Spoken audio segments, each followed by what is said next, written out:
untuk apa? Untuk menunjang tugas-tugas kepala desa, untuk menunjang tugas-tugas pemerintah desa, jadi kepala desa dan perangkatnya. Saya ngasih contoh tadi, kan ada orang meninggal, kemudian tidak ada yang ngurusi jenazahnya. Itu boleh dari operasional pemerintah desa. Tidak mungkin kemana-mana nih, pasti warga lari ke kepala desa.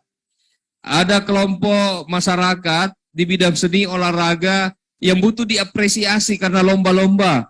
Itu kan minta bantuan ke kepala desa.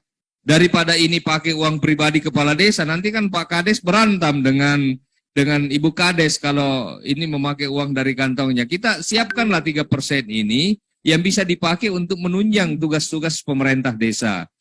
Nah, kemudian ada kedukaan, ada yang mau dibiayai tengah malam, mau tiba-tiba ke rumah sakit karena sakit. Ada ibu-ibu hamil, tapi dia tidak mampu, kemudian tengah malam datang ke rumah kepala desa, minta bantuan dirujuk ke rumah sakit karena mau melahirkan tapi tidak bisa secara normal. Harus melalui tindakan medis.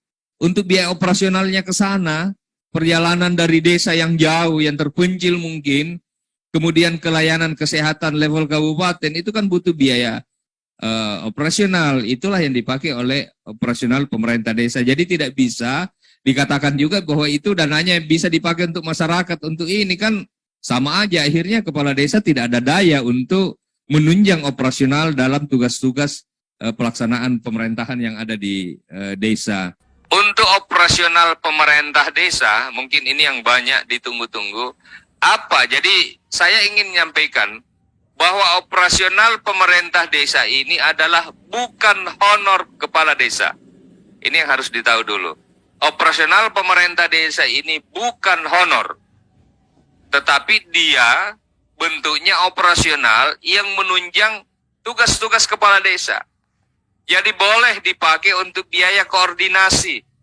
Misalnya pemerintah desa ingin berkoordinasi ke pemerintah daerah, kabupaten atau ke provinsi, maka dana desa untuk operasional yang 3% ini bisa dipakai dalam rangka apa? Tentu dalam rangka membangun keharmonisan hubungan pemerintahan, koordinasi antar level pemerintah yang saya sebutkan tadi.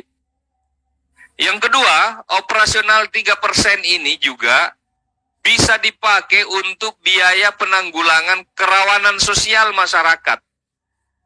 Misalnya untuk membiayai kegiatan dalam rangka pencegahan dan penanggulangan kerawanan sosial yang disebabkan oleh kemiskinan, kesusahan, oleh musibah, keterbatasan dana, ada konflik sosial, bencana yang menimpa warga. Contoh konkretnya seperti apa? Ada kepala desa lagi nyenyak tidur, jam 1 malam tiba-tiba ada warga yang ketok pintu. Warga ini harus dirujuk ke rumah sakit karena dia sakit. Rumah sakitnya jauh dari desa. Butuh biaya transport. Maka operasional pemerintah desa boleh dipakai untuk operasional seperti ini, untuk membantu warga yang membutuhkan seperti ini. Ada warga yang berduka, meninggal. Dia miskin. Tidak ada yang menyiapkan pemakamannya. Misalnya yang muslim, kain kafan dan seterusnya. Maka dana desa ini boleh dipakai untuk membiayai warga miskin yang meninggal untuk pemakamannya. Itu yang dimaksud untuk kesusahan, kemiskinan. Ada warga kena musibah, rumahnya terbakar misalnya. Maka operasional ini boleh dipakai untuk pemberian santunan. Terus biaya kegiatan khusus lainnya yang ketiga. Ini digunakan untuk membiayai kegiatan promosi, protokoler, pemberian untuk masyarakat yang berprestasi, kegiatan olahraga, sosial, seni, budaya, keagamaan, dan seterusnya. Jadi misalnya untuk membangkitkan semangat generasi muda, ada lomba-lomba.